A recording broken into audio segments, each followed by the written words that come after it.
What's going on, everybody? Michael Silva. You are watching the Stock Market Brief Show. We're getting right into today's episode. The Fed came out and they raised 75 basis points. We saw how the market reacted. We'll go over that soon. However, I want to talk about this right over here. This is for the November meeting, and the likelihood has increased. The probabilities have increased for another 75 basis point rate hike.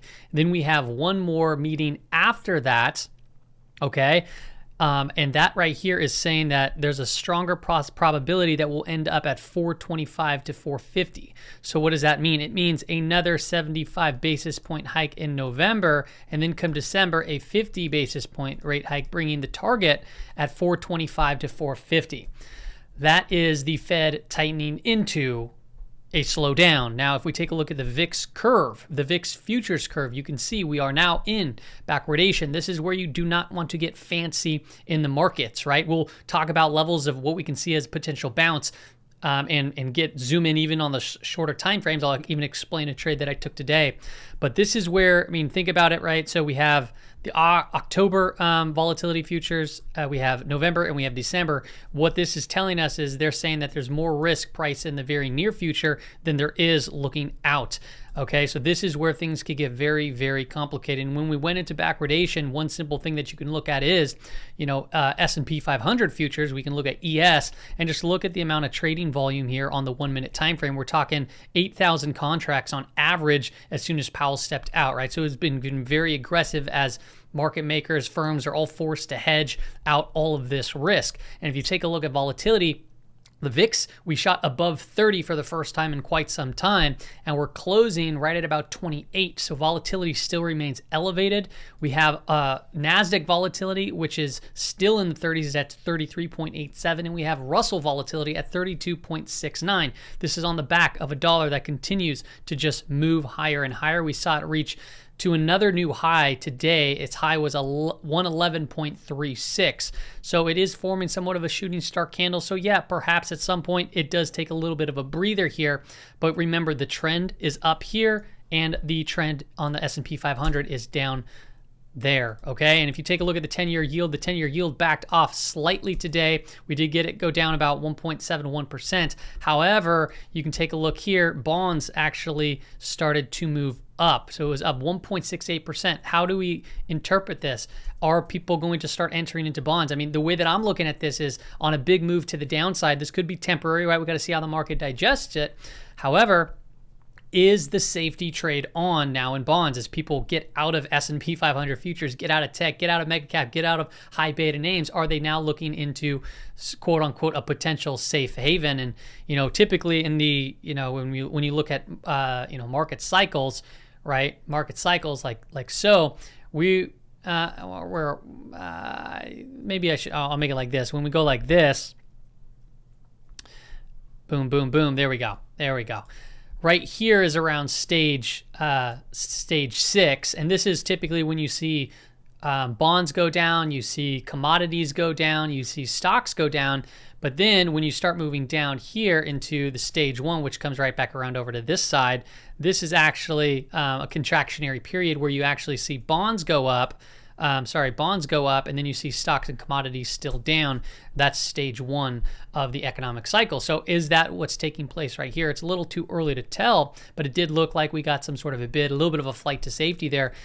Overall, though, if you take a look at like the 10-year yield, we're at now minus 51 basis points on the 10-2, which is the lowest it's been since the dot-com inversion over here into 2000 to 2001. So just a very, very deep inversion overall. Now let's take a look here at the 15-minute time frame and get zoomed in on some levels. These orange lines are what the CPI, that was the implied volatility, the expected move for today's price action. And as you can see, we pretty much landed right on the screws of the lower expected move as we discussed on yesterday's episode. And it was a wild, wild day, right? Up, down, right, or down, up. Actually, it was up, down, and just all over the place. Now we still have a weekly expected move down here at 373.83 and 397.29. It looks honestly like this is in striking distance, so that would be my assumption, but I'll talk about more specifically what I'll do on the 2-minute time frame to 5-minute time frame. We anchored in And by the way, take a look here, right? So if we have an anchored VWAP, right, to the CPI, the date of the CPI. We have the 5-day moving average. It's been declining, right? We came above, and then we tagged the that anchored VWAP, and we started selling off into that area. But if we look at the 2-minute time frame, this anchored VWAP is when at 11 o'clock when the Fed came out, when they made the announcement. So on the 2-minute time frame, 5-minute time frame, whatever you use, if you're able to anchor that in, understand that this could be a level of potential resistance going into tomorrow's trading session. So if we get some sort of a bounce to the upside, keep an eye on this to potentially, head down a little bit, and we'll see if price at some point comes back up into that and either test it, for a short position, or if we get above it and it starts moving up, and then it could be a potential long position.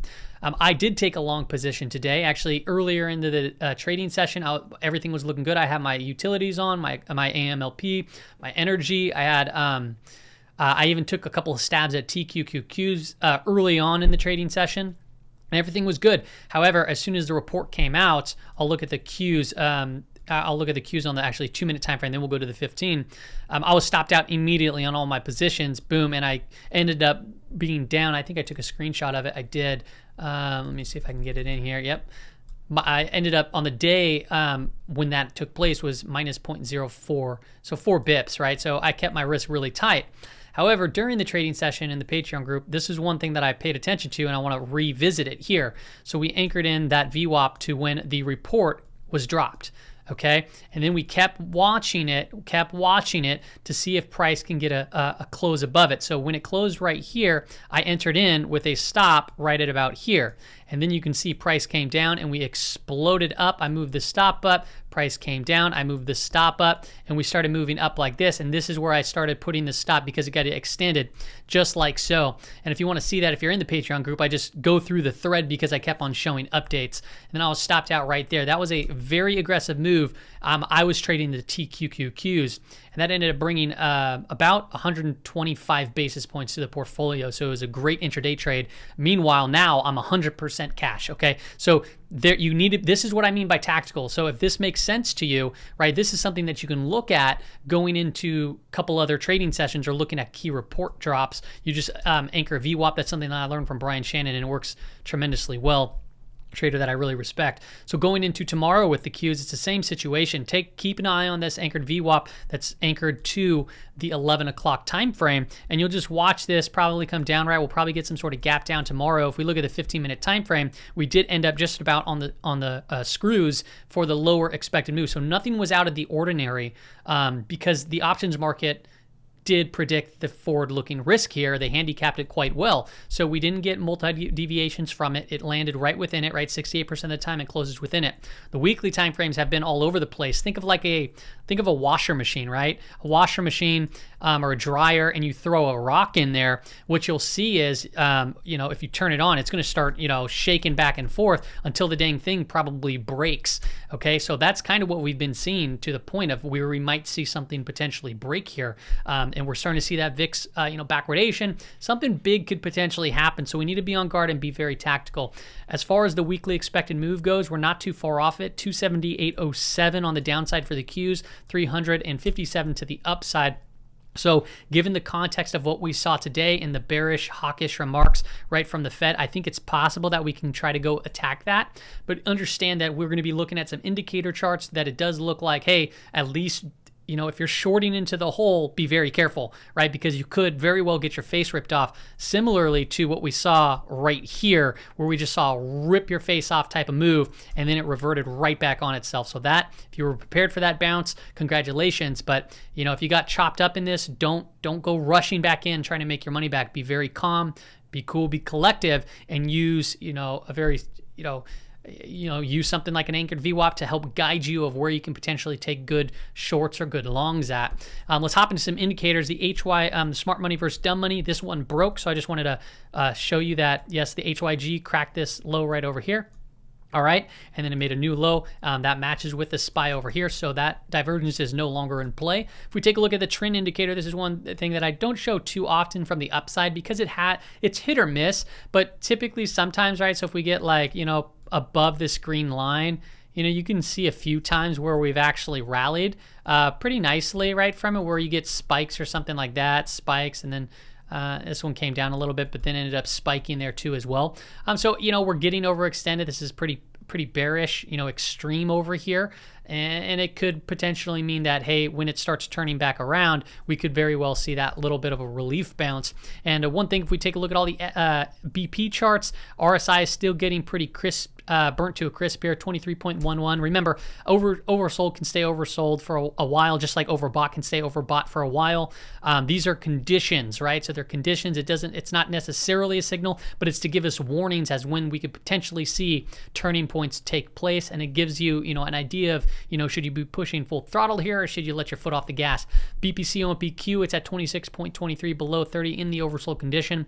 Energy sector, 28.66 oversold condition. Financials, 26.41 oversold condition. Discretionary still has some room to the downside, which is kind of my thought process here. It will reach, is my guess.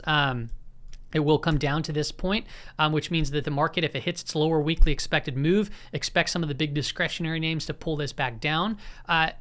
The technology sector still has a bullish divergence right here, and the BP chart itself is getting to rather low extremes. So tech stocks may be in for some bounces here in the near future.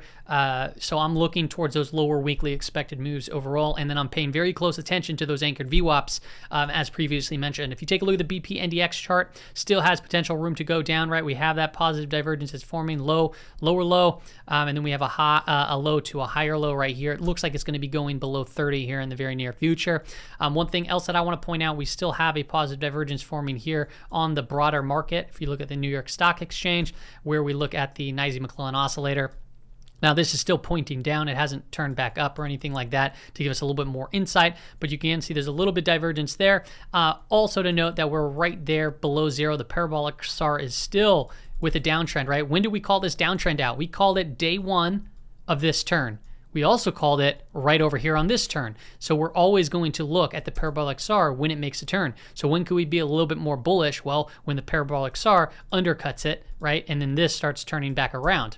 One thing to watch out for, I don't have the chart, but when we get minus 300 reading and we're below zero at the same time, like pretty much where we are at, we've seen some pretty significant moves to the downside overall in the market. So be aware of that. I want to take a quick look at the zones here. If you take a look, you can see downside is getting very muted, even more so.